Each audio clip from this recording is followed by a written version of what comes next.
Good afternoon, everybody. My name is Tom Banchoff. I'm Vice President for Global Engagement here at Georgetown, and I'm delighted to welcome you to this, the third public dialogue of our new initiative on Catholic social thought and public life. As we did in September and then again in December, we'll be exploring the wider significance of Pope Francis, his message and his impact. Today, as you can see in your programs, with a focus on its implications for politics and policy. I think you'll agree the size of this crowd is testimony to the excitement, the fascination, and maybe also the hope that Francis has brought with him. I'd like to thank you all for being here. I think you've got a great program in store. Before I introduce my colleague John Carr, who will introduce our speakers and say something more about our topic, I want to say something about how delighted we are to have this initiative here at Georgetown. Catholic social thought is, of course, more than just a set of specific teachings about social policy.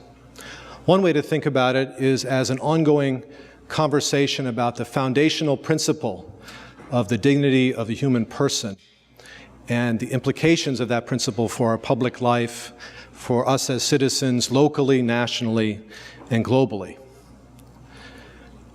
That principle is, of course, closely tied with the values of our community here at Georgetown as a Catholic and Jesuit university, values such as men and women for others, faith and justice, and contemplation and action. So there's a great fit, and we're excited about tonight's program, and John will, toward the end of our time together, say some more about what's next for the initiative. We would not have had this initiative here were it not for John's entrepreneurship. Before joining us, he served for more than 20 years as director of the Department of Justice, Peace, and Human Development at the United States Conference of Catholic Bishops. Among other leadership roles, he's also headed the Catholic Campaign for Human Development and served as executive director of the White House Conference on Families. Nowadays, in addition to leading this initiative, he serves as the Washington correspondent for America Magazine. John, thanks for all you do for Georgetown. Please join me in welcoming John and our distinguished panel.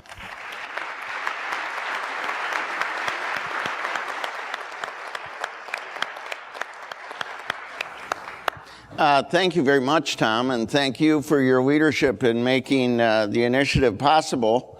They say there's two ways you can tell you're at a Catholic meeting. One is there's no one in the front pew, and the other is the audiovisuals never work. So there is some room up front, not much. For those of you upstairs standing, you might want to find your way down here.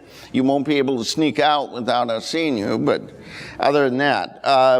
It was a year ago, on February 11th, that Pope Benedict stunned the world by announcing his resignation. Then in March, we had the surprise election of Cardinal Bergoglio. As he told the world, helpfully, he was 41st in the betting line in Dublin. There was some confusion about who he was. John was not confused. The rest of us might have been. And who he named himself after. And the next day he told the story and said the votes were coming up and it looked dangerous, he said, meaning he might be elected Pope. And his friend hugged him and said, "Don't forget about the poor." And he said that's when he decided that he would call himself Francis, a man of the poor, a man of peace, and a man of creation. So Francis has become the most compelling leader in the world. Times Man of the Year, on the cover of Rolling Stone, Italian Vanity Fair, America Magazine, that's, I'm sure, the highlight of, yes, I work for America. Not anymore. Yeah. No, someone needs to report back that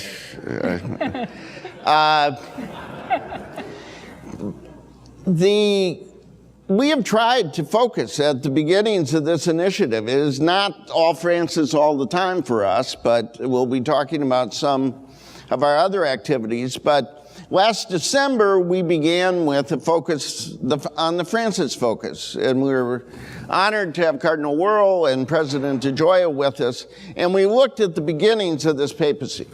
And then in December, a few days after the exhortation, the joy of the gospel, we focused on what the Holy Father had said about economic life and about the poor.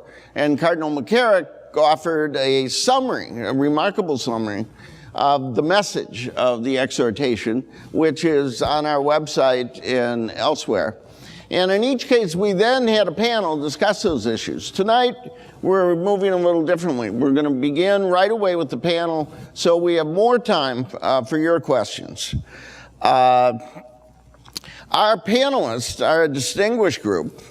John Allen is, as of today, the associate editor of the Boston Globe. I said in the green room, it's good for them to learn that you're not always available. That you have other obligations to us and to others. He was for many years the Vatican correspondent, the senior Vatican correspondent for National Catholic Reporter and CNN when there was no junior Vatican correspondent or no other Vatican correspondent.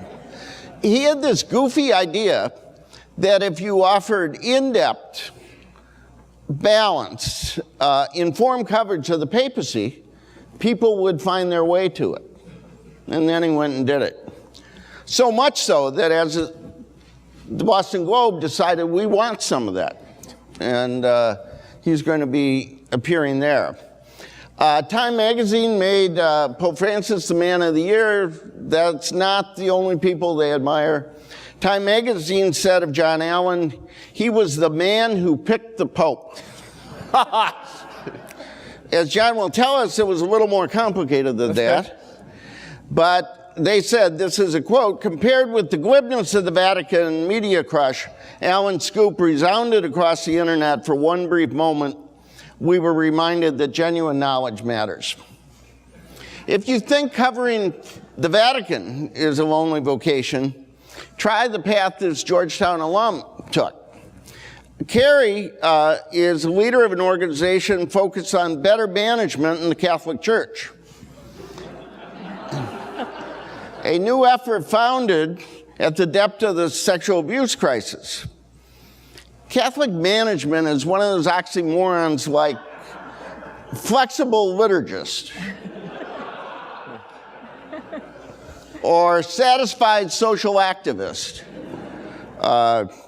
And if that wasn't countercultural enough, she and some friends and colleagues decided instead of complaining about the role of women in the church and society, that they would pull themselves together, go to the Vatican, and meet with officials of the Curia, where they would have to listen and discuss the role of women in the Vatican. I've had some pleasure just thinking about that first phone call. Now, let me see, some Monsignor would say, now who are you? And what do you wish to speak to His Excellency, the Prefect, about?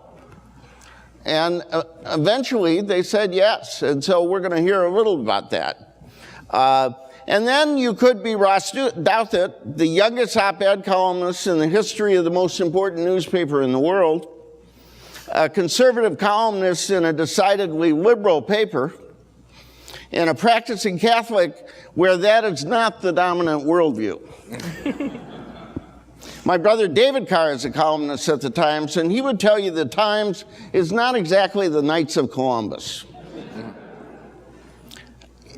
In addition, he is a respectful and modestly skeptical voice on the leadership of Pope Francis as the rest of the world fell in love with him. And then he wrote a book, or before that he wrote a book called Bad Religion that tells most of us that we are heretics. That's only a little exaggerated. Ross is one of the brightest, thoughtful voices in public debate, but he does not follow the crowd. So these three trailblazers in coverage of the Vatican and church management and the role of women in conservative thought about faith and public life are here to talk about another trailblazer, Pope Francis. He came to the conclave with one bag, too old, too Jesuit, and too far away to be elected. He wants the church to be bruised and hurting, on the fringes, risking mistakes, but not a compassionate NGO. He talks of the sin and of the devil, of mercy and joy.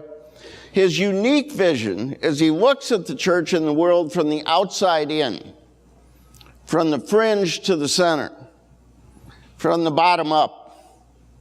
He lives in a hotel room, not a palace, keeps his own schedule, and makes his own phone calls, visits jails, slums, shelters, and refugee centers. I was fascinated. He made 19 cardinals, is that right? Yes. Yes. And wrote them all a letter that said, this is no big deal. This is a matter of service. There should be no big parties, and leave the entourage at home. What good is it to be a cardinal? Fair question. He is the ultimate outsider in the ultimate insider job in our church. So to talk about that trailblazer, we have these. So the first question.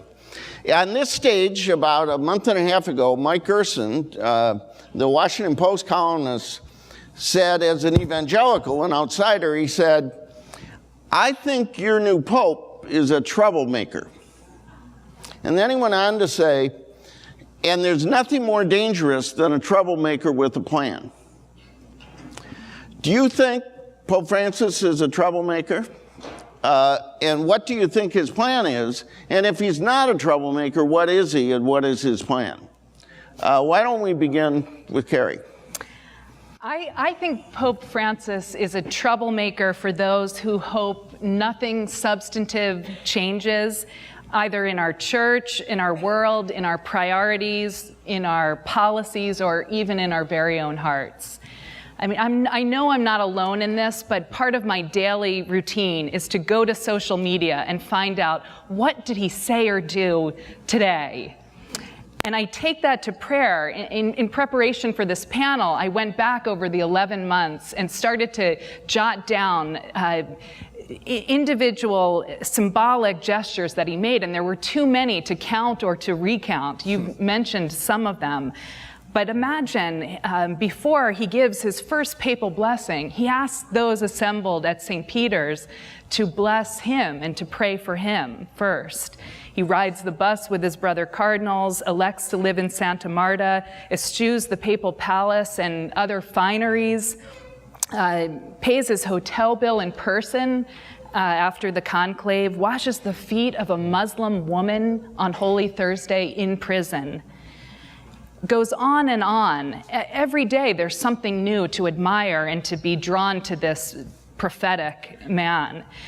And while arguably he commands a global stage with enormous power, as you say, he's a cover boy too on all of these things, including Esquire and The Advocate and The New Yorker. But in his very first interview, his very first public interview in America Magazine, published here in this country, he's asked a simple question: who is Pope Francis? And do you remember what he says?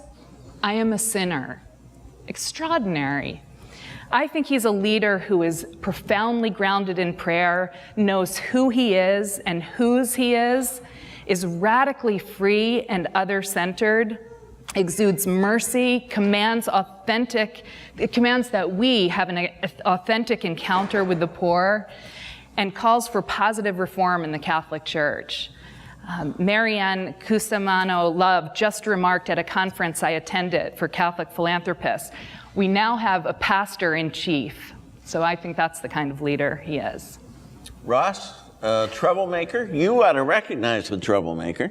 I have no idea. I have no idea what you mean. Yes, no, he's obviously a troublemaker. I think that the interesting question is, what kind of plan does he have? And this is something maybe John will be able to speak to a little more than I can, because I think one of the fascinating things about this pontificate is that we are a year in, and he has, exactly as you say, sort of completely revolutionized the image of the papacy in the modern, postmodern, whatever world we're living in, he's revolutionized it in a way that I would never have actually imagined was possible.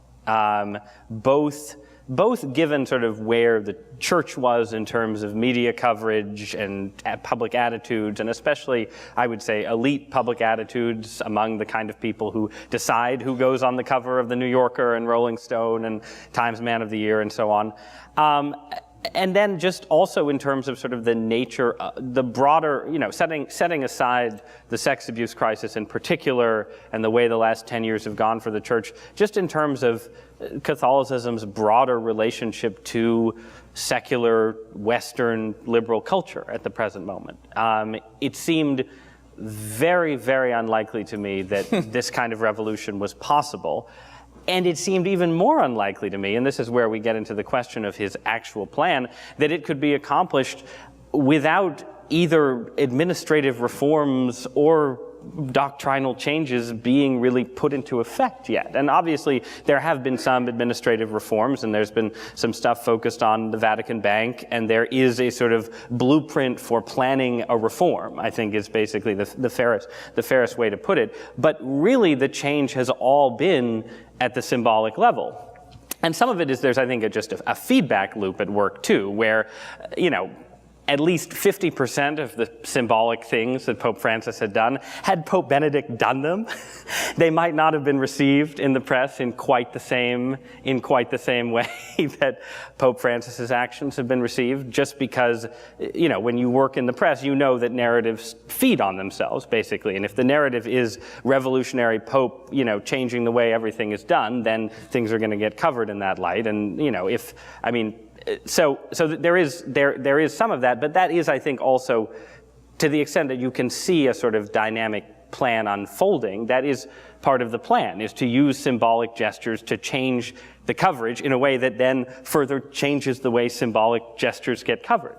And so I think, I guess, in a sense, the verdict on Francis, and I don't think it complicates your straightforward praise for him to say that it is also a sort of a masterpiece of media management in an institution that has never known how to manage the media, or at least not in the modern era. We were very good at managing it in the 13th century, but printing presses, Protestants, things happen.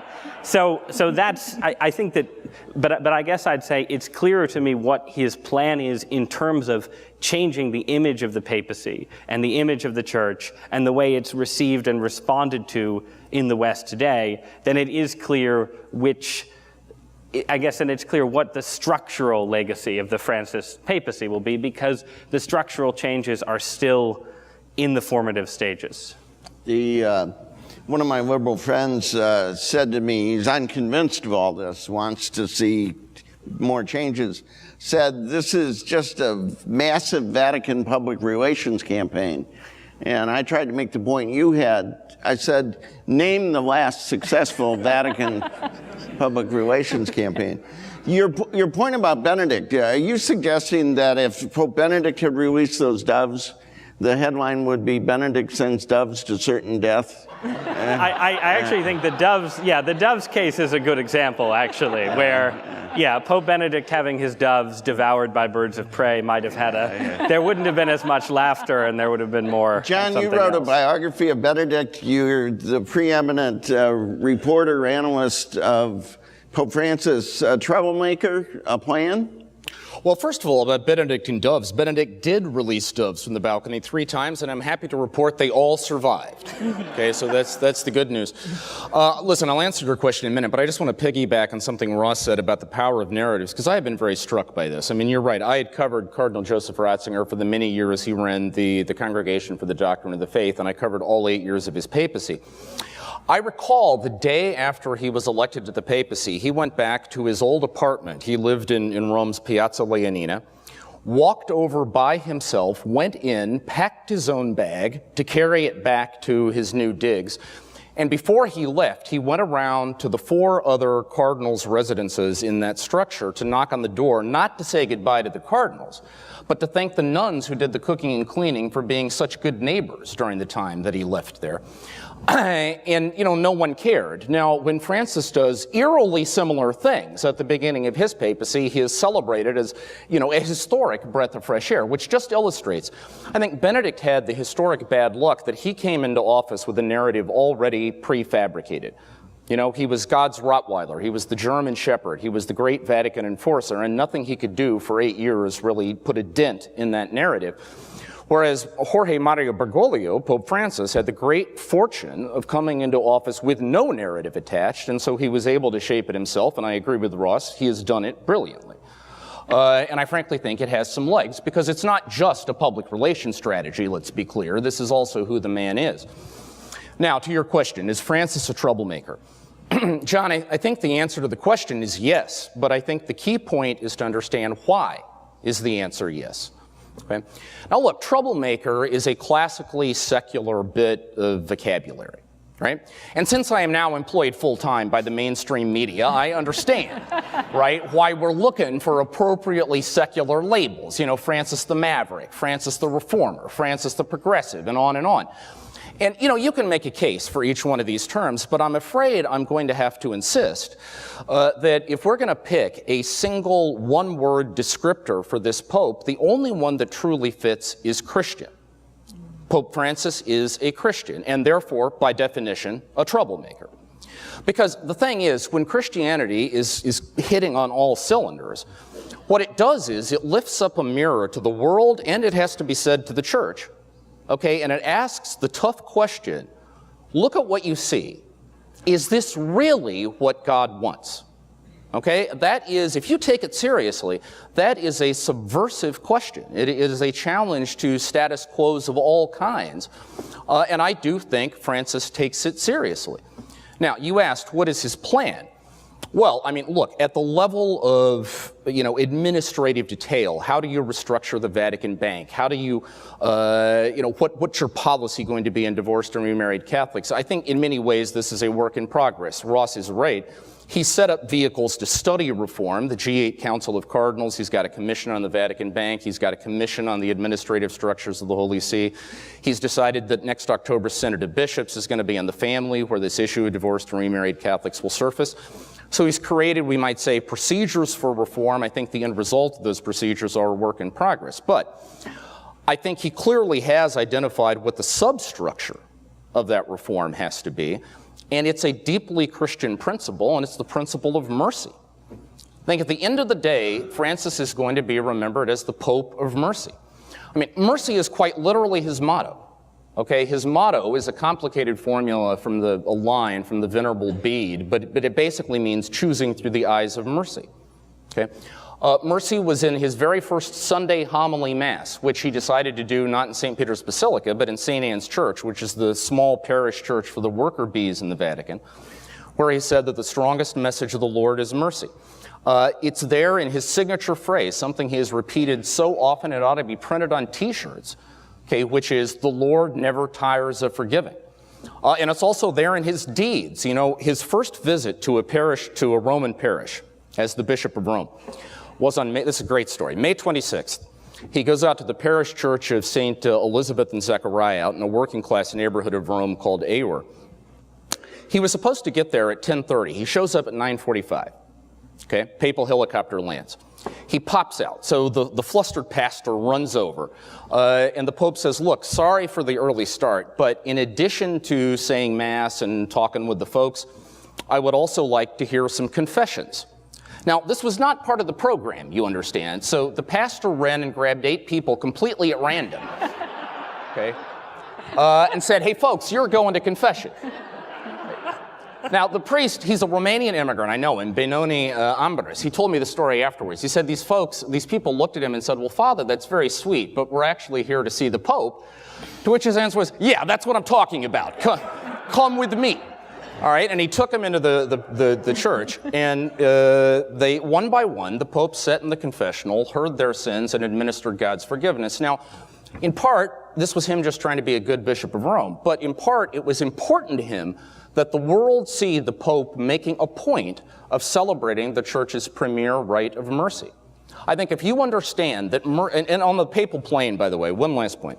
Papal Plane, when we were flying back from Rio de Janeiro to Rome in July after World Youth Day, because actually his first interview, this was not an American interview, this was a Civiltà Cattolica interview that got picked up by America, but that wasn't even his first one.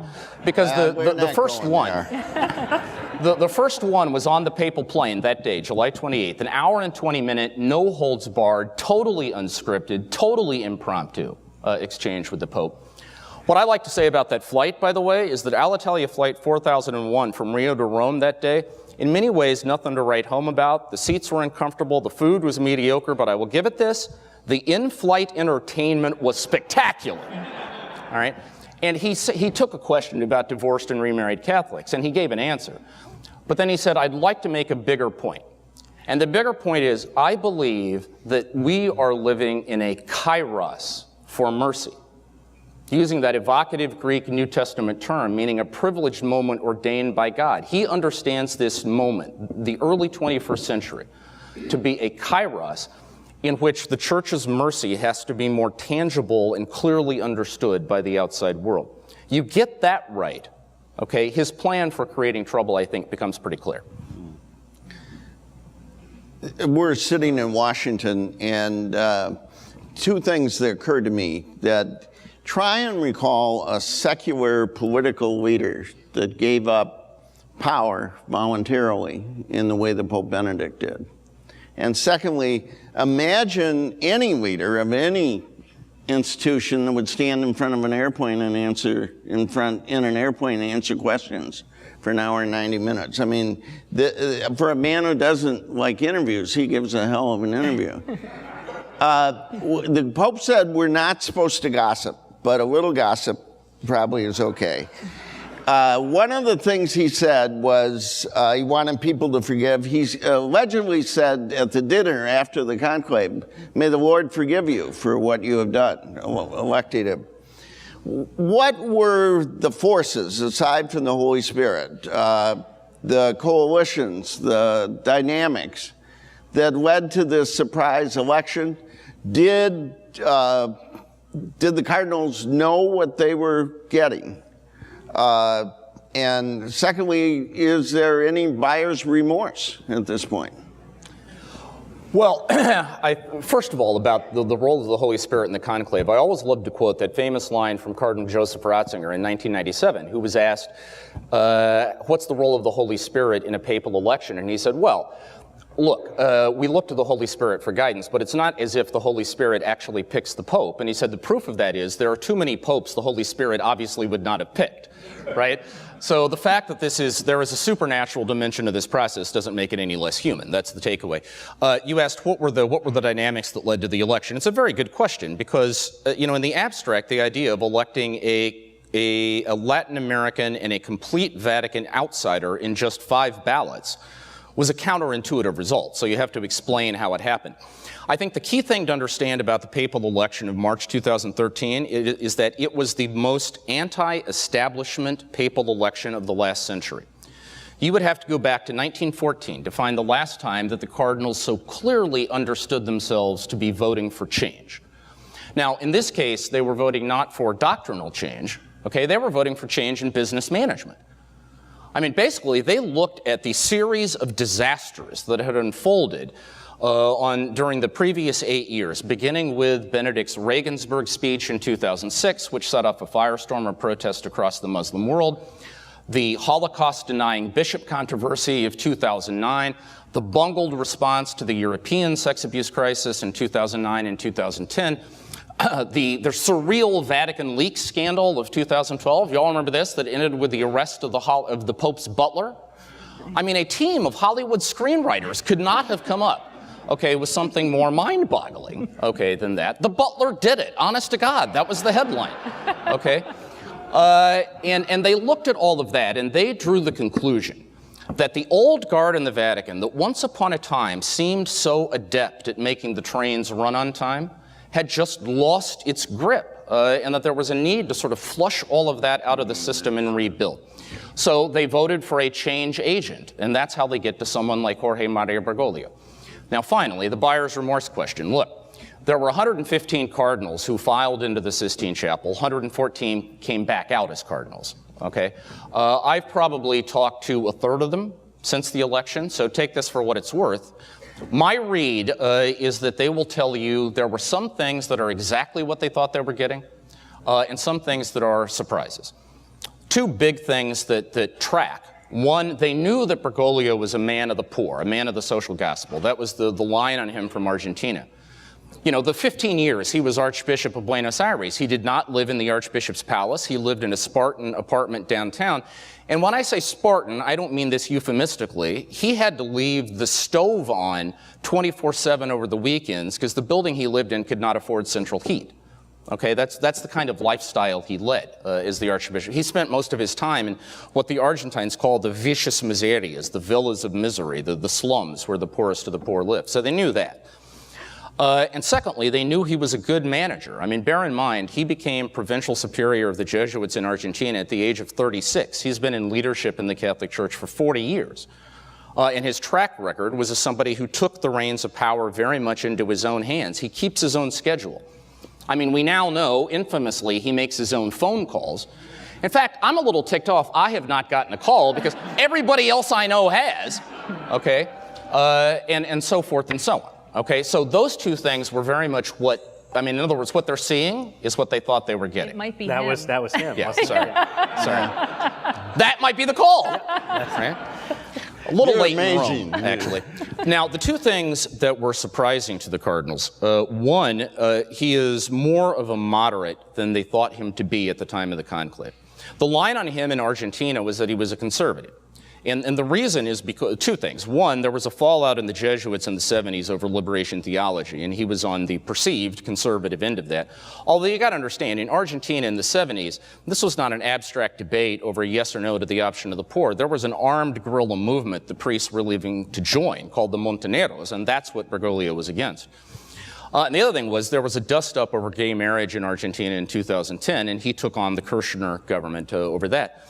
And on the basis of that, the perception of him abroad was that he was a conservative. But if you set those two things aside, he's very much a man of the ecclesial center, I think. And that has been, some cardinals have been delighted with that and others surprised. But in any event, it's not what they expected. And the other thing is, and here I can quote Cardinal Tim Dolan of New York. I asked him this very question, you know, and his answer was, look, we knew he was a man of the social gospel. We knew he was a good governor. We did not know we were electing a rock star. Okay, I think that, and that's been a surprise to everyone because, you know, you said for a guy who doesn't like to do interviews. Do you know during the 15 years he was Archbishop of Buenos Aires, how many interviews he gave? 5. Okay, he's already done 4 as Pope, and they've all been barn burners. Okay, people who covered him in Buenos Aires will say he hated appearing in public, almost never did it, and when he did, he would come off as kind of dull and gray. I mean, when I was in Buenos Aires, I went to visit his sister, Maria Elena, who's the only surviving relative. And I asked her about the transformation that's come over her brother. You know what her answer was? I don't recognize this guy. Okay? I mean, so clearly is there a kind of grace of office dimension there, I suppose. Those two things have been surprising. Now, final point about that, you asked about buyer's remorse. Look, there certainly are some members of the College of Cardinals who, if you tackle them privately, will tell you there are things this Pope has said and done that have made them nervous, okay? But that said, my read is that fundamentally most of them are delighted. And aside from whatever prayerful reading you want to give to that, there's also a very prosaic human reason for it, which is having a popular Pope makes their lives easier. Okay? If they need a favor from a legislature these days, it is much easier to get it because no politician wants to be seen as on the wrong side of this Pope. When they go on TV, the questions are softer and friendlier. Okay? When they make parish visits, people are no longer mad, they're delighted. Okay? When they go to receptions, diplomats from around the world are lining up to tell them what a great choice they made. Okay, and so forth and so on. So whatever private reservations they may have, I think they've got a pretty powerful reason for wanting to let the good times continue rolling. Kerry, according to John, he had a reform mandate that everybody was angry at the management of the Vatican. Your organization helps organizations with big management problems. Sounds like the Vatican ought to be a client. What advice would your group have to a new leader who has a mandate to make these kinds of fundamental reforms? What have you learned from working with dioceses and school systems and all the rest, where dramatic changes are made to shake up a very established system? The first advice I would offer is to recognize the resource that the Pope has at his disposal in the form of a talented, intelligent, experienced laity. This really is the age of the laity, and in this country in particular, Catholics have risen to levels of affluence and influence. They count among the highest echelons of leadership in every sector and industry. They come with decades of experience, insight, problem-solving capabilities, entrepreneurial spirit. They know how to solve managerial crises and want to lend that expertise in service to calling the church, their spiritual home, to greater levels of holiness, transparency, and accountability. It's an underutilized, under-tapped resource. A big part of that underutilized resource is half the human race and women. And the Pope has said a lot, but not done a lot, it seems to me. You have had the experience, along with others, of being in these offices, talking to these leaders about the underutilization of half the human race. What is your sense of the openness, the opportunity, and how does Pope Francis change that? Particularly, how does this impact the church's position in public life in a time of women's empowerment in the rest of the world? There is so much to say about women, but I think I will focus on two things in particular. One has to do with the church itself and the importance of identifying meaningful positions of leadership for women in the Roman Curia and throughout the system, and seats at the tables of decision-making in the church. That is an essential managerial priority, I would suggest. And when we go to Rome, we do speak to the prefects of the pontifical congregations and the presidents of the pontifical councils very directly and personally about a whole set of recommendations that do not violate canon law or doctrine, but could be immediately implemented to raise the profile of women in the church, to help correct the perception that the church is mostly male. And I can get into some of those concrete recommendations later if you'd like. But the second area that I think is absolutely critical is the Pope's clarion call for all Catholics and people of goodwill to truly attend to the needs of the poor. Well, who are the poor in our world? They're disproportionately, they are women and their children. It's women who disproportionately are affected by poverty and famine and illness. Girls are less likely to be educated in some parts of the world than boys. When he's talking about a personal encounter with the poor, and inviting us into that encounter and reminding us that if we call ourselves Christian, that is a mandate. He's talking about women and their children. And I see this as, on both counts, a perfect opportunity for women and men to step up to the plate and continue this, to continue to assist him in some of these recommendations. John, you want to add? Well, no, I actually wanted to ask Carrie a question. Is that okay?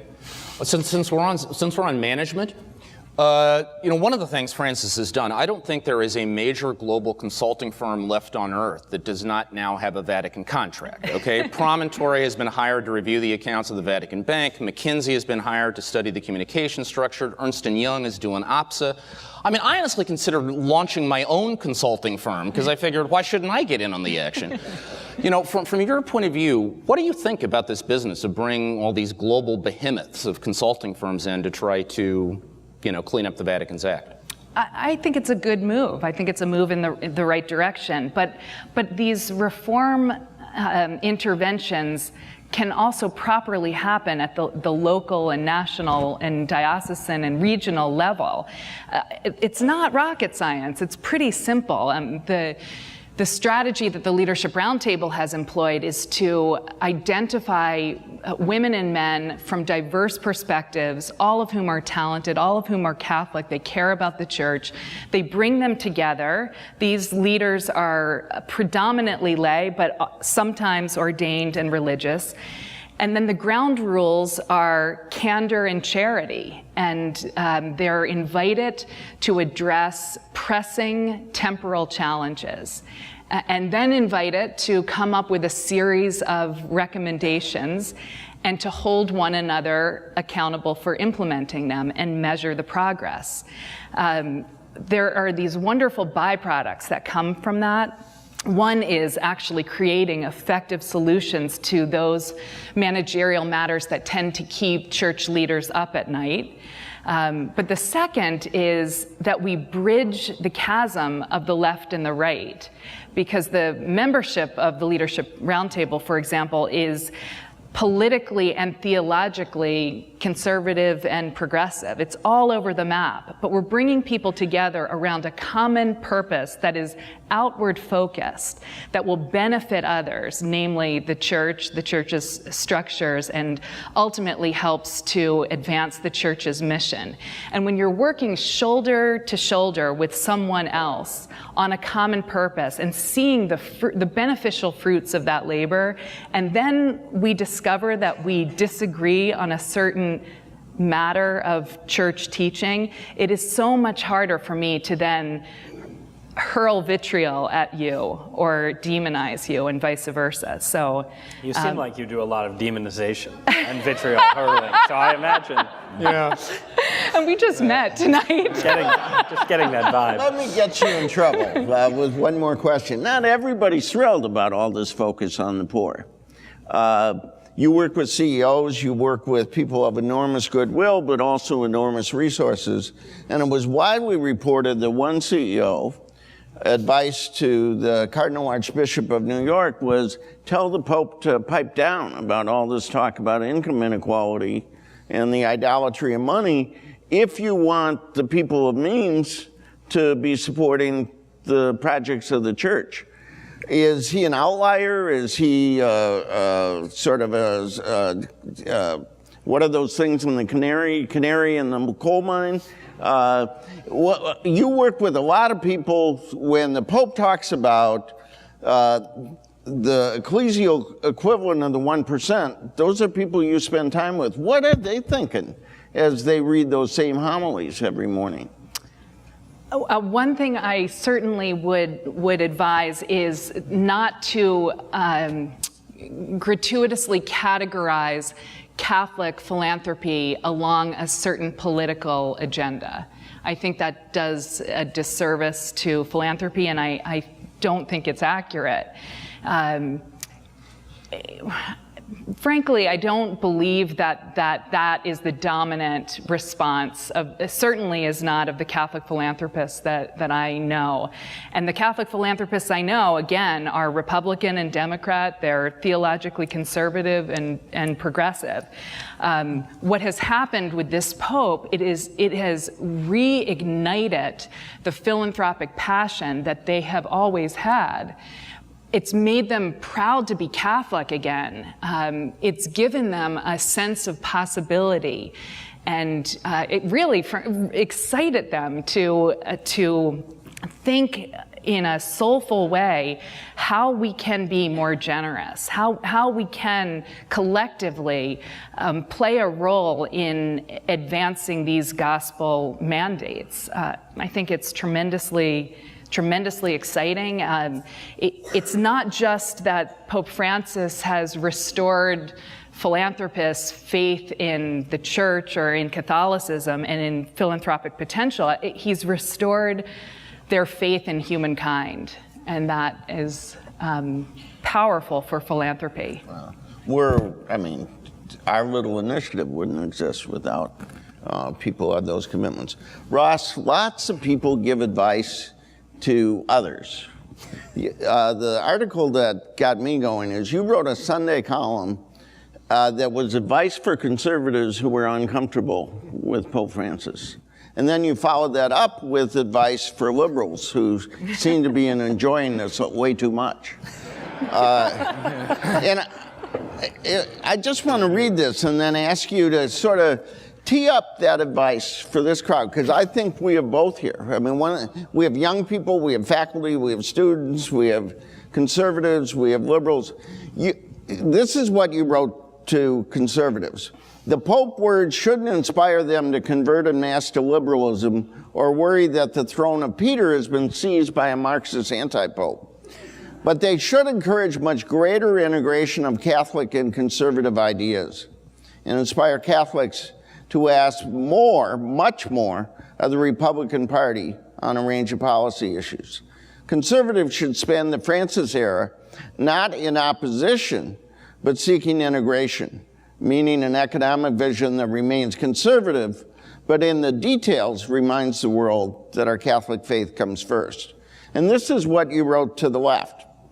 With the Pope seemingly speaking their language and the secular media temporarily at his feet, this could be a chance for Catholic Democrats to feel relaxed instead of embattled, smug instead of defensive, or it could be an opportunity to provide that a worldview that is both liberal and distinctively Catholic actually has a future in our culture and a chance to ask more of their political leaders than a continued cold shoulder to the Church's vision of the common good.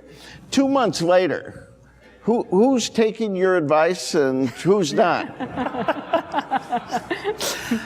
I would say that, as is almost always the case when you write columns, almost nobody is taking my advice. So I think that's probably the safest answer. But no, I mean, I think, and this goes to, I think, John's point about the Pope being Christian and that being sort of a radical idea. I mean, I think we all know that one of the things that's happened in our politics over the last 30 or 40 years is a kind of ideological sorting and ideological polarization. And one of the things that has happened as a consequence of that polarization is that it's become much harder for religious figures, and this isn't just true of Catholics, but I think it's particularly true of Catholics, to find a place to stand in our culture where you aren't defined as a conservative first, a Republican first, and a Catholic second, or a liberal and a Democrat first, and a Catholic second. And I think, you can see that. I think that process has been ongoing since the 60s, but I think it really accelerated over the last 5 or 10 years. I think if you go back to, the Bush, even the George W. Bush era in our politics, you had a Republican president who was at least attempting to integrate some version of Catholic social teaching into conservative public policy. That was sort of the root of compassionate conservatism, and you started with a quote from Mike Gerson, who was an evangelical admirer of Catholics, who was intimately involved in that effort. So you had that ongoing on the right, and then this has sort of been forgotten, but actually in the aftermath of the 2004 election, I think there was some real soul-searching on the left about why the Democratic Party had lost religious voters. John Kerry in particular talked about how, the sort of Democratic line on abortion had been a problem for his candidacy. And even going into 2006, you had some real efforts for the first time in a while to recruit some pro-life Democrats. Senator Casey in Pennsylvania is an example of that.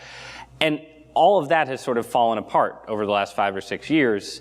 And I think, and if you look at the 2012 election, where you had Mitt Romney talking about, writing off 47% of the country, and the Democratic campaign running a sort of social issue strategy that included as an essential element essentially picking a fight with the Catholic hierarchy, I think you can see both parties basically being sort of as non-Catholic as it's been possible for a major political party to be in the US for a while. So I think that the election of Francis is a real opportunity on both sides, as the quote you read suggested, to try and see if it isn't possible to have a Catholic moment again on the left and right alike. And I think, this is obviously not going to take the form of a total revolution in political ideology. obviously ideology is a very, very powerful force, and polarization is a very powerful force. But I think, just there's been a sort of division on the right in terms of how to respond to Pope Francis, and one side is embodied by Rush Limbaugh's comments on the radio that I'm not going to imitate Rush Limbaugh, that's a mistake, but saying that the Pope sounds sort of Marxist and so on.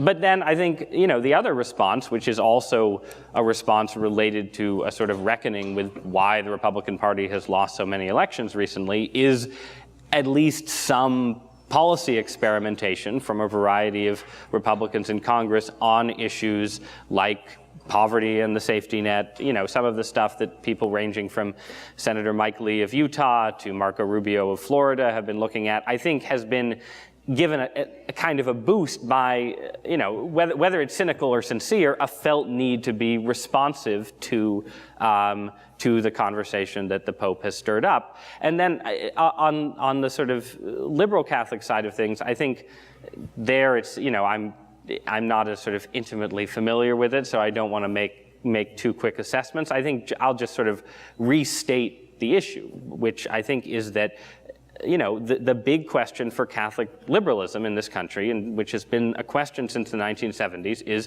what is Catholic about Catholic liberalism? What is distinctive about being a Catholic liberal that would not be present in a Protestant or secular liberal? And I think that's a question that Catholic liberals have often failed to answer, and the answer, I think, ultimately has to have something to do with the nest of issues centered around marriage, abortion, the decline of the family, and so on.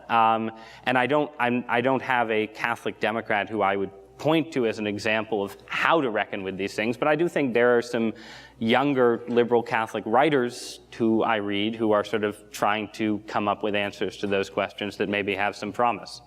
Isn't one, I'm supposed to have reminded people, I've got fascinated by what's going on, what people are saying. You can join the conversation online by going to #FrancisFactor. So please join us in that. Let's stay with your poverty point. Your point that when Romney talked about poverty, he made a mess of it. And the president didn't talk about poverty for 5 years. It may be that Pope Francis' first miracle is that both parties are talking about poverty. In fact, they're responding. I mean, the president quoted the Pope. Paul Ryan said yesterday on This Week with ABC that this is exactly the kind of conversation. You said that what we need is politicians who are not Republican or Democrat, but Catholic first. Wouldn't domestic poverty be a place where there are divisions between those who would emphasize family factors, probably more Republican, and those who would emphasize economic factors, probably more Democrat, could in fact work together, bring down the walls, and attack poverty in a way that anybody who is poor knows that a child's life is affected by the choices of their parent and the policies of their government. How much promise is there, given the Pope's leadership, that everybody seems now to want to quote him, that we could actually end the silence and break down the walls and have a serious effort led by Catholics to attack domestic poverty? I'm not going to say it's that high, because I try to be realistic. I mean, I think I have been very encouraged. I mean, I've been writing about conservatism and domestic policy, hopefully in ways informed by my Catholic faith, for, I guess, going on 10 years now. And the last 6 months have been better from my perspective than pretty much anything that's happened since the end of the Bush presidency. And they've been better mostly because you've had conservative politicians proposing alternatives and reforms related to the tax code and the safety net that don't start with the premise that you need to cut programs severely in order to get to a balanced budget in 2 years. And I think there is a lot of room on paper for, I don't know if it's always going to be a kind of left-right synthesis exactly, but for real experimentation with sort of, redesigning the safety net programs, figuring out how to consolidate programs here. And I mean, I think the biggest issue and the place where there is some agreement, I think now, is just the idea that we need to be looking for ways, ideally tied to work and family, to boost the amount of money that working families are taking home.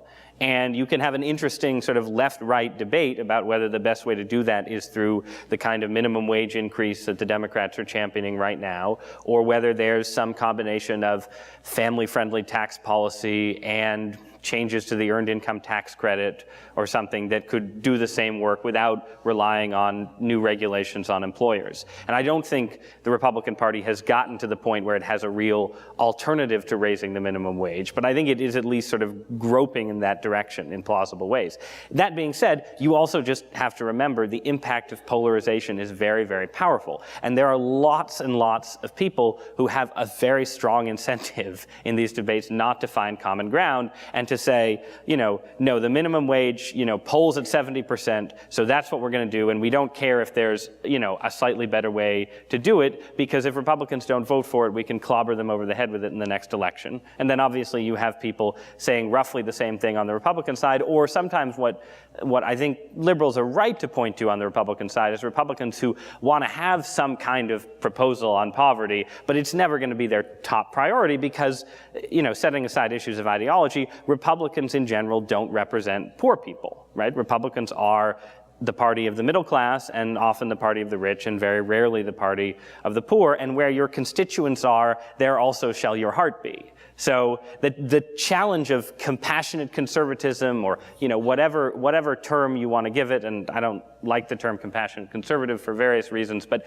the challenge of any right-of-center policy program aimed at the poor is that it is always going to be a program carried out without an immediate constituency behind it. And that was part of why the Bush administration ended up sort of foundering in that area, and it's going to be a problem for any future Republican candidate as well. So anyway, that's sort of the case for remaining pessimistic even amid this Francis-induced burst of optimism. Right, and then the other thing is, this is my conservative side speaking, is I don't think liberals, Catholic or not, are clear on what they would be conceding because for conservatives to say, in any way, shape, or form, we need to spend more money on the poor and the working class, or we need to increase their take-home pay, which is how I would frame it, is a concession, right? It's a concession. It's a step away from a purist libertarianism. It's a step away from the sort of Ayn Rand-esque sort of flights of the last few years. It's a step away from where the base of the Republican Party is. And so for Republicans to make that step, I don't know what the liberal step is. Is it to say the two-parent family is good? That seems like an insufficient concession. And I'm saying this because I'm not sure myself what the full concession would be, but I see the lines on issues like abortion hardening. I see, on gay marriage, essentially the liberal side has mostly won that debate, and it's not about, I don't think there's any reason to expect them to make a concession there, and I'm not sure what it would be. But I guess that's sort of the other thing hanging over this idea of left and right coming together. I don't know what the left concedes and gives up on social issues to meet in the middle and have both sides feel like they're sort of coming in equal distance. To be continued. This actually is an area in which our initiative wants to do some particular work with Catholics across the spectrum and with some of our evangelical friends across the spectrum. We're going to go for questions, but as we do that lineup, John, I'd like to ask you whether, in fact, religious freedom abroad could be the kind of issue that unites people across political, partisan, and ideological lines. You've become an expert, an advocate on this. You've taught us that if we had a meeting in some parts of the world that focused on the political impact of Pope Francis, somebody would go to jail. I would hope it'd be you, not me. But this is not the Barack Obama versus the Little Sisters of the Poor, which has to be a nightmare, any way you phrase it. This is literally a matter of life and death. Do you think there is potential for people across the globe, across the factions in U.S. Catholicism, and in what ways is Pope Francis, by what he says and does, able to bring that about? Well, I mean, first of all, I do think that religious freedom, and I've done a book on anti-Christian persecution, largely because I think we have a narrative problem when it comes to the persecution of Christians. It's easier for Americans to understand that Jews or Hindus or followers of other religions in other parts of the world might face persecution than Christians, because Christianity, the narrative in the West is, it is this wealthy, powerful, politically connected institution, which makes it hard for us to get our minds around the idea that a Christian could actually suffer persecution. I mean, I suffer from that flawed narrative as much as anybody else in the room. I grew up in rural western Kansas in the 70s, where my idea of suffering for the faith was eating fish sticks and mac and cheese on Fridays during Lent. You know, that's as close as I got to carrying the cross, and it really took getting out of American airspace and being on the ground in places like the Middle East and sub-Saharan Africa and the Indian subcontinent, meeting Christians who were getting their teeth kicked in for no reason other than being Christians. And then I stepped back and started running the numbers. I mean, the low-end estimate for the number of Christians being killed in this world for their faith every year is in the hundreds. The high-end estimate is 100,000, which means we're talking somewhere between one new martyr every hour and one new martyr every day. I mean, it's a staggering reality. And I do think there is some possibility for projecting past the kind of left-right dynamics on this issue for two reasons. One, look, we can sit around and argue over the Obama administration's contraception mandates, and reasonable people might draw different conclusions about that particular piece of public policy. Nobody's going to defend what happened at the Church of Our Lady of Salvation in downtown Baghdad on October 31st, 2010, when a group of Islamic radicals stormed the church. They shot the priest saying Mass, they shot the two deacons assisting him, left 56 other people dead, for no reason other than they showed up for a Sunday worship service. I think you can get a pretty broad left-right consensus that something like that is intolerable. The other reason I think it's possible, if you look at the history of this issue coming on the map in terms of American public consciousness, once upon a time, anti-Christian persecution was a signature cause of the political left in this country back in the 80s because they were martyrs of liberation theology. It was Oscar Romero in El Salvador. It was the 4 American nuns it was the Jesuits who were martyred at the University of Central America and so on. It was in the 90s and 2000s that this became a kind of signature cause of the right because it was associated with the rise of Islamic radicalism and the clash of civilization and kind of hawkish foreign policy positions. The thing is, they were both right. Okay, there are martyrs aplenty on both who represent what we would conventionally think of both as left-wing and right-wing causes. So the trick is simply to bring these two things together. And I think my own view is that religious freedom, and in particular trying to defend the human rights of religious minorities abroad, where the threat is not a lawsuit, the threat is you're going to get shot. Okay, I do think that has the potential to become a transcendent cause. One sign of consistency is the Bishops' Conference was there in El Salvador and Nicaragua and is there in Pakistan and Iraq now trying to defend the rights and dignity of Christians. Let's go to the mic. Please identify yourself and ask a short question. Identify who you'd like to have answer it, and we'll try and get in as many as we can. Sure, my name's Everett. This question is basically for the whole panel. And Pope Francis's critiques of unbridled capitalism has gotten a lot of attention, possibly more than that of his predecessors. And I wanted to know, for Americans, what are some of the most important takeaways of that critique? And more specifically, I think we're generally familiar with sort of what the left has proposed in terms of policy prescriptions for dealing with it. What would be conservative priorities for people concerned with the critique that Pope Francis has put forward? That's a question for me. Yeah. I was hoping so. Ding, ding. I think the line is he's not an anti-Marxist. I guess this is probably repeating something I just said, but I think that I said that there were 2 conservative reactions. I think actually maybe there are 3 potential conservative reactions. And One is the sort of harumphing Rush Limbaugh, what is this Marxism? The other reaction, the sort of what I think should be the positive conservative reaction, is based around sort of re-examining conservative policy in light of some of the Pope's points and emphases.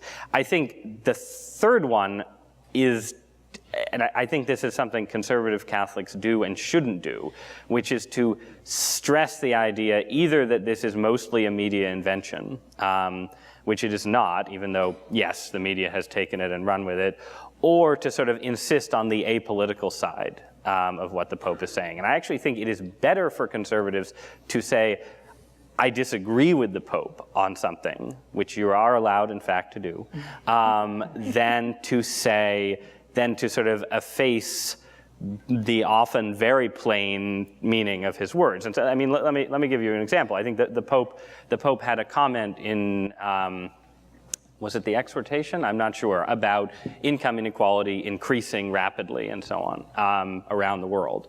And the reality is actually more complicated, that income equality is increasing in advanced countries like the United States and to some extent in Western Europe and Asia.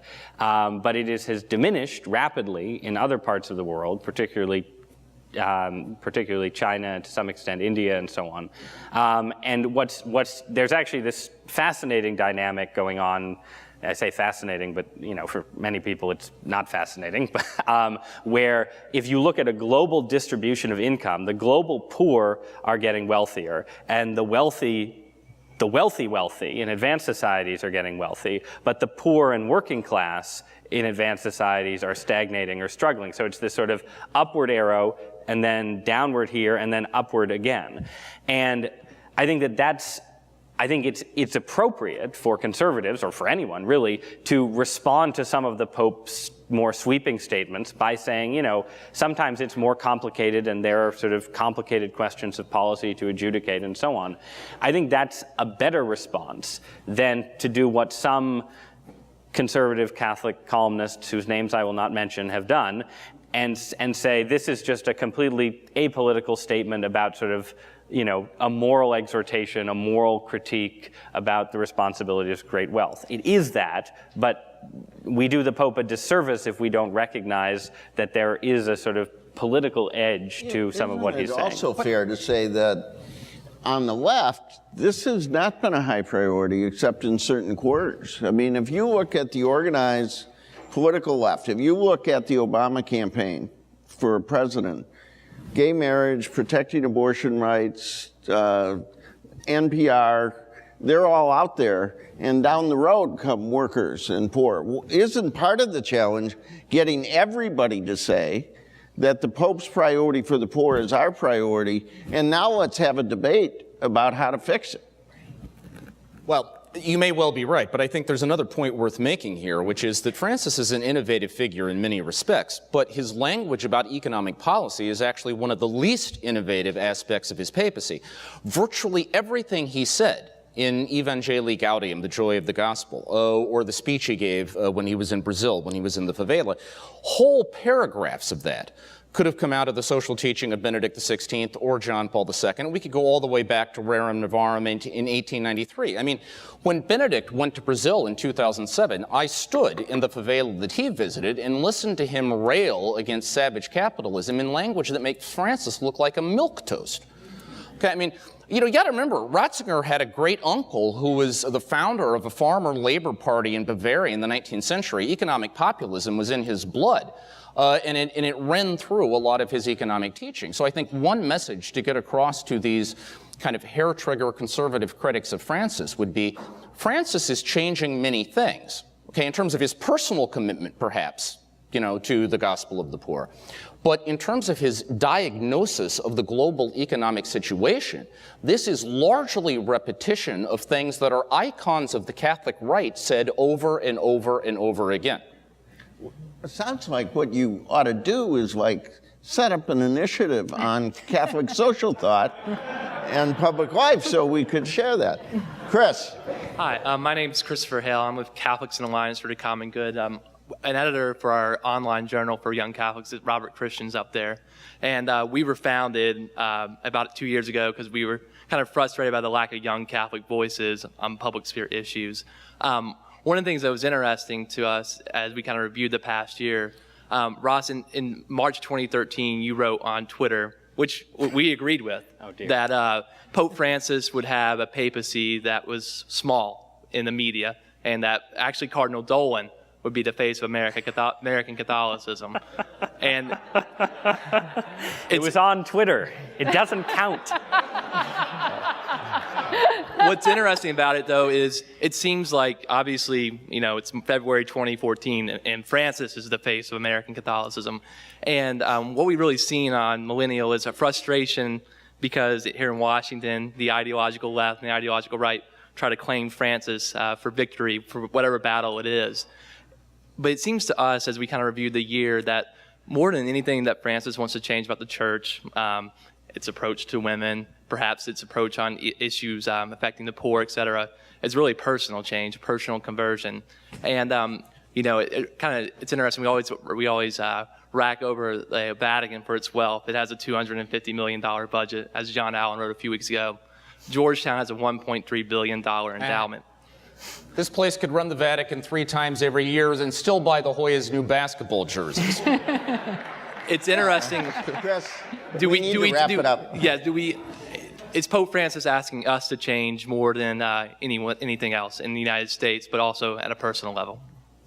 I can give a very quick answer to that. I think the basic answer is it's not that Francis doesn't care about policy questions, but it is very clear to me that when he talks about concern with the poor, he is talking about direct personal engagement with the poor people who are right in front of you. Very interesting, this Sunday during the Angelus address, there have been a lot of terrible rains in Italy, and there's been flooding. Several people have died. Thousands are homeless. Francis, from the window during his Angelus address, said something about how he's praying for the poor. And then he gave a line which I think is very revealing about his mind. He said, I'll give it to you in Italian and then I'll translate. He said, "Non manchi la nostra solidarietà," which means let's not allow our solidarity to be missing, okay, with the victims of the floods. And then he corrected himself. He said, "No, la nostra solidarietà concreta," our concrete solidarity. Okay, what he meant was it's not enough to sort of feel bad, and it's not enough to advocate policy solutions. Okay, you got to get out there where people are actually suffering and engage personally with them. In other words, he is talking primarily, when he talks about the option for the poor, he is talking about a personal option for the poor that changes the way you personally and I personally live our lives. Now, that will eventually flow into policy solutions, but it is that personal engagement that to him is the most critical piece. What we're going to do, because of time, I'm going to ask the next 3 people in line to briefly state your question, and then I'm going to ask people to try and respond to one or all of them, and then we'll take the last 3. Nathaniel Hurd, a question primarily for John Allen. Secular news outlets make a very admirable attempt to get the facts right, to have rigorous analysis, and essential context in a wide range of issues, foreign policy, labor, engineering, you name it. Why do you think it is that seems to somewhat break down in the coverage of the church, and what do you think the solution to that is? Okay. Thanks. You mean Next. other than the Globe hiring me? Except for that. Next. I'm Chris Stromer, a senior here in the School of Foreign Service. So papacies can last anywhere from 3 months to dozens of years. So I guess what I'm saying is we never know when Pope Francis' papacy would end. And that leads me to think 2 questions. First, is what he's done so far temporal or durable, in that will the next pope kind of change most of it and change the narrative? And secondly, has most of it been done, just the change in message, or is most of it still to come? With his emphasis on mercy, Pope Francis has welcomed the gay and lesbian community in ways that no Catholic leader has been able to. And I'm wondering if this will be a new age of solidarity with gay and transgender men and women on issues that the church can agree about, like youth homelessness, suicide rates, anti-gay laws, which lead to violence and discrimination globally, forgetting about the issues that I think the LGBT community and Catholic leadership agree upon, but the things that are considered social justice issues. will the Catholic Church finally be able to reach out and sort of stand in true solidarity with the LGBT community? Okay. All right. I want to answer all of them, but I'm only going to answer the second to leave some time. A lot of people have said to me, oh, I hope the Pope lives a very, very long life. I hope he stays healthy. I hope he has a food taster, etc. And as I thought about that, I thought that the most important thing this Pope has done is call us to personal conversion. We are going to be the change we want to see in the church. It's always been that way, but there's something different now. There's something more deeply compelling. There's a sense of solidarity. So whether it's a short or a long pontificate, the action has to start now with all of us, with everyone who cares about the mission of the church and the plight of the poor. So let's begin and take it seriously, our agency, especially as laity, to attend to the positive reforms that he is pointing us to. Ross, John? Let me see. So I'll try and do all three really quickly. On the point about Pope Francis's impact, I mean, as you could probably tell from my answer to the very first question you asked, I'm still a little bit skeptical about this sort of institutional impact. And I think, one of the things that was often said about John Paul II was that he gave the impression of having brought the entire church into the modern world because he himself was so charismatic and media savvy, but he was always sort of lugging, the 1870s era Vatican media apparatus behind him. And what I don't want to see from this pontificate, whenever it ends, is something like that. I don't want us to be looking back 40 years from now and saying, Pope Francis was a master at managing the media, but there wasn't a sweeping institutional change, and you sort of ended up back where you started, and you ended up, with a sort of, you don't want to be looking back with people who are critical of the Vatican in 2050 always saying, oh, remember the 5 years of Pope Francis, wasn't that wonderful? There has to be real structural institutional change, and I completely agree it has to come from us, but it does actually have to happen in Rome as well. To the question about gay and lesbian issues in the church, again, I would have said a few years ago that kind of, the ability, certainly for sort of people in the press and on the outside, to be able to sort of draw distinctions and say the church can be active on issues important to the gay and lesbian community, can be involved in ways that can, coexist with, continued upholding of the Catholic teaching on marriage and sexuality. I would have said that two-step seems almost impossible. I'm less certain of that now, just because of the way the world has reacted to how Francis has talked about those issues. But I would, we'll see where we are in 4 or 5 years. I do wonder, we haven't really talked about sort of the idea that there could ever be a Francis backlash, but I will be curious to see where we are in 5 years if, the sort of hot button cultural issues, if there haven't been shifts in the Vatican, how does the press cover that? How do communities respond to that, and so on? And maybe I'll just leave was it the first question? The first question is, why are you going to the Globe, and why did the Globe come find you? Well, I also want to try to do each of these three questions very briefly. So one, the media thing, look, I mean, the truth of it is, generally speaking, the so-called mainstream media does not take religion seriously as a news beat. We don't invest the same resources in it that we do in covering politics or finance, or for that matter, sports and entertainment. Periodically, we will get religion. Right now, I think we're in a moment of rising interest in religion generally, in the church specifically, and in Francis particularly. I think that's a large part of the reason. Plus, the new owner of the Boston Globe has aspirations of, doing to the New York Times what the Red Sox have done to the Yankees. So, we'll see how all this plays out. You've already absorbed the local culture. Yeah. Okay. On the question of the church and the LGBT community, I'll just tell a story. 3 or so weeks ago, there was a transgendered person who was beaten to death in the area around Rome's Termini train station. And the police have not been able to ascertain exactly why, but there is suspicion that prejudice against this person was at least part of the picture, that it may have been a gang of thugs who didn't like this person and basically beat him to death and left his body in the cold of a Roman December by the train station.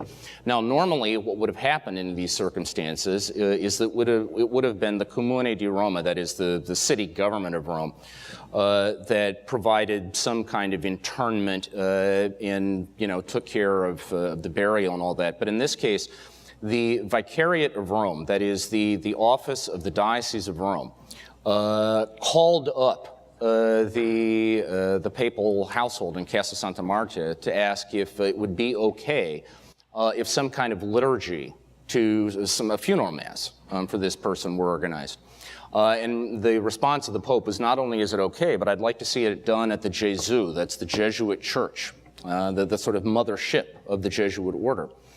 And so a funeral mass for this transgendered person was celebrated, and the homilist used it as an opportunity to talk about the importance of fighting prejudice against this community. So if you ask, is it possible that that kind of thing could happen? I'm telling you, I've seen it. Okay? I'm sorry, and then the last question? We're going to let that go. All right. Very quickly, share your concern and question, and we'll try and get to it before we have to wrap up. Okay. I want to go back to the women's issue. I'm a theologian. I spent at least 20 years of my life studying theology, teaching theology, including here at Georgetown, writing about it, and doing what the Pope simply calls women theology. It is there. It has been there for 40 years. The only problem is because it is called feminist theology, it is not acknowledged, and it hasn't found its way to changing the institution. And my point is there cannot be two standards, one for the world where there is equality and justice for all and women, and one for the church where there isn't. And my wish is to find an altar pretty soon which looks like this table with a woman at the altar with the same rights as everybody else. And this is especially for Carrie, but everybody can answer that. Joe Kirchner with Pax Romana, which is an international movement of Catholic students and professionals. And my question is actually a reflection on what Ross had said about, actually asked the question, or somebody asked the question, what is the difference about American or about Catholic liberals compared to secular liberals and other liberals?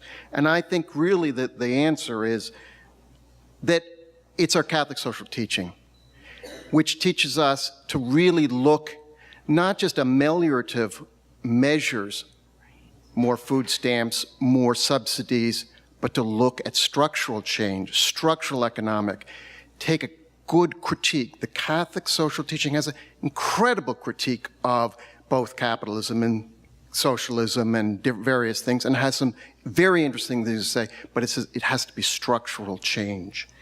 And so, and the other thing is the option for the poor. That's clearly core to our teaching that, yes, I'm sure that, many of the Methodists and the Presbyterians have gone on with, but that's coming from our tradition. So that's what's different about that, and I was wondering if you could comment on that. The other thing is, we need to wrap up. I'll wrap it up very quickly. A little disturbed by this concept of the liberals have to always give something up. Face it, the conservatives have been in power for a really long time in the church. Why do we have to, 1 year after, you're asking, what are you going to give up now? I'm a little disturbed by that. And I'm particularly How do you think we got power in the first place? Making outrageous demands. I'm particularly, what I feel is I look at my generation, and liberals have just left the church in droves. And the question I sort of came this morning, or this evening, was, will Francis be able to bring back these people? Particularly in Europe, Canada, Quebec is like, okay. Good question. Last question, and then we'll invite people to Marie Dennis, Pax Christi International. I wonder if you could just say a little bit about Pope Francis and peace. The Catholic Church for the last 50 years at least has been articulate in opposing war, in looking for ways to achieve a more peaceful world. Pope Francis seems to have, as he has on other issues, gathered energy around that call. And I wonder if you could just say a little bit about what you would expect would be his possibilities in leading the world to peace. Okay. Carrie. I can start. Let me start with you, Marie. Remember, among the many, many things that this Pope has done to capture world attention was his call to all Catholics and people of goodwill around the globe to join him in a day of fasting and prayer, specifically for peace in Syria, throughout the Middle East, and throughout the world. We got the memo late, and my husband and I were actually having a dinner party on that day of fasting. And we were receiving at our home a delegation of emerging leaders from around the world who are Yale World Fellows. They came from Korea, India, Holland, China, Congo, of many different faiths, and not all of them particularly religious.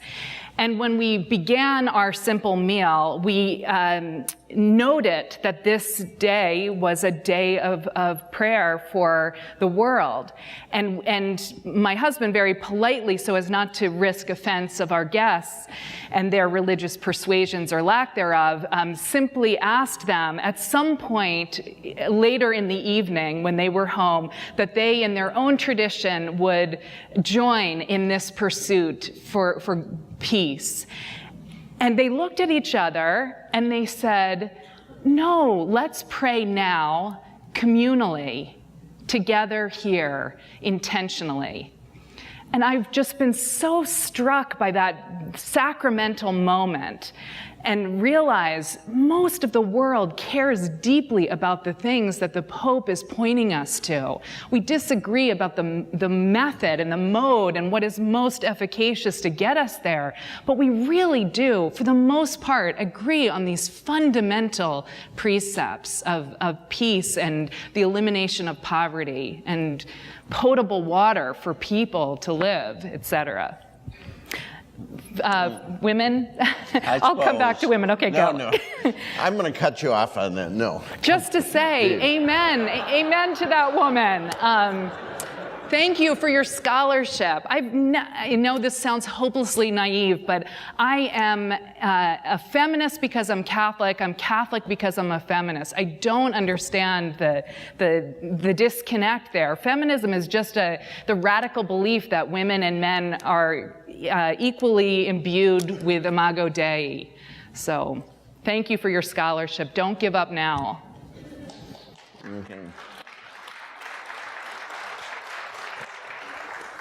I would say on the question of women in the church, I think there is, in a way, a danger in abstraction. I think in a way, and I love theology, and when Pope Francis says we need a theology of women, I'm all for having a theology of women. I'd also like a theology of men. That might be helpful in my everyday life sometimes. But I think the actual specific question, is, there are two questions. Can the church ordain women? And if the answer to can the church ordain women is no, which it seems to be at present or for the future, I'm not going to take a stand on that here tonight.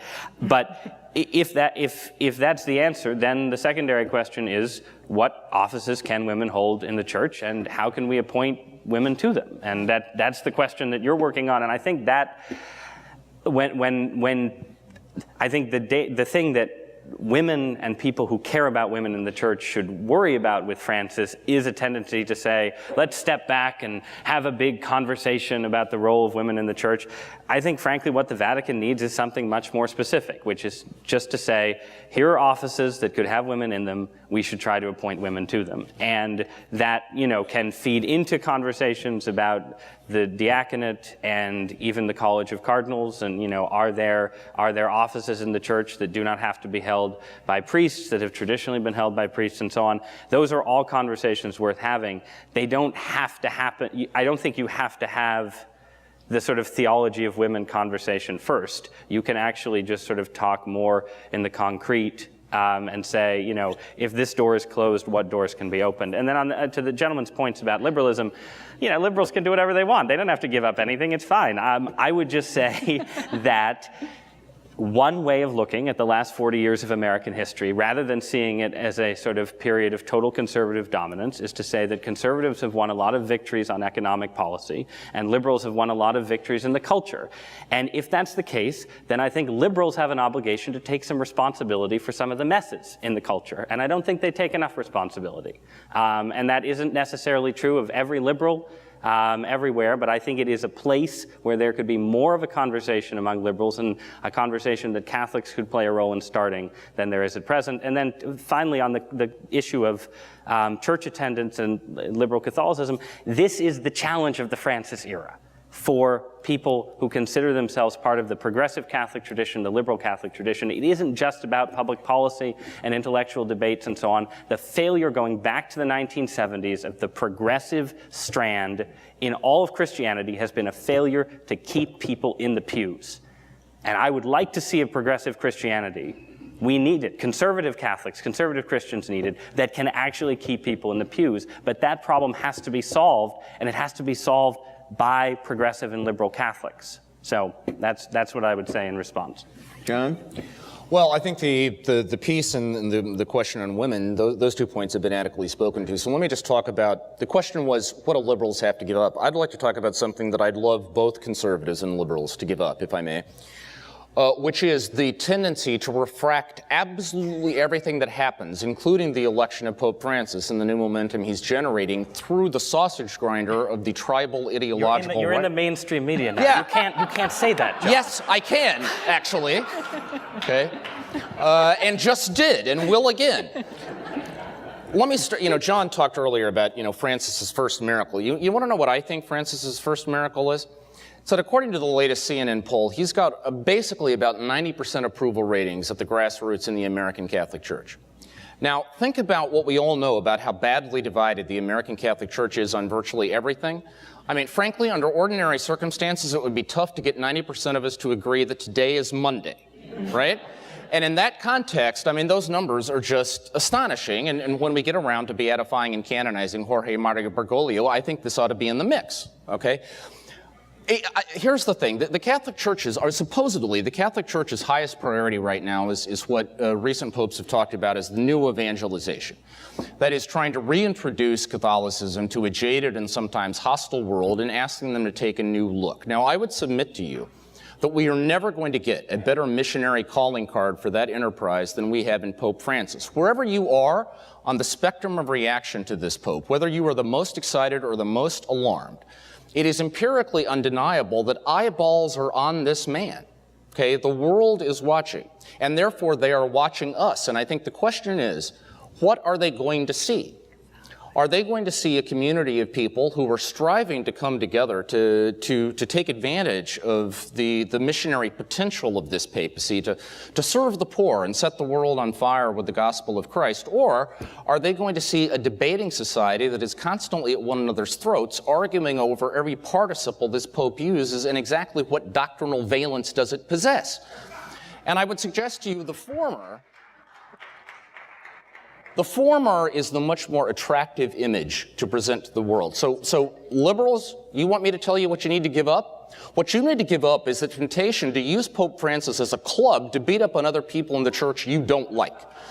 You need to stop waving his picture in front of bishops that you don't like and say, why can't you be more like him? Conservatives, what do you need to give up? You need to give up the rush to judgment. You do not have to have an opinion about what the Pope said 15 seconds after he said it. Actually, see, I do. No, that's the problem. On Twitter, I mean, And by the way, let me just say that since we're on the subject of Ross's tweets, I do want to say there is a certain magisterial authority to them. Because when the Boston Globe announced my hire, his tweet was, best use of John Henry's money since he locked up Pedroia, right? All right, enough of that. So, despite Ross's special vocation, what I'm saying is, if you're on the conservative side, the ambivalent side, sit with what the Pope says, meditate on it, pray on it, let this play out before you decide where it's going, because my submission to you is you too will be surprised.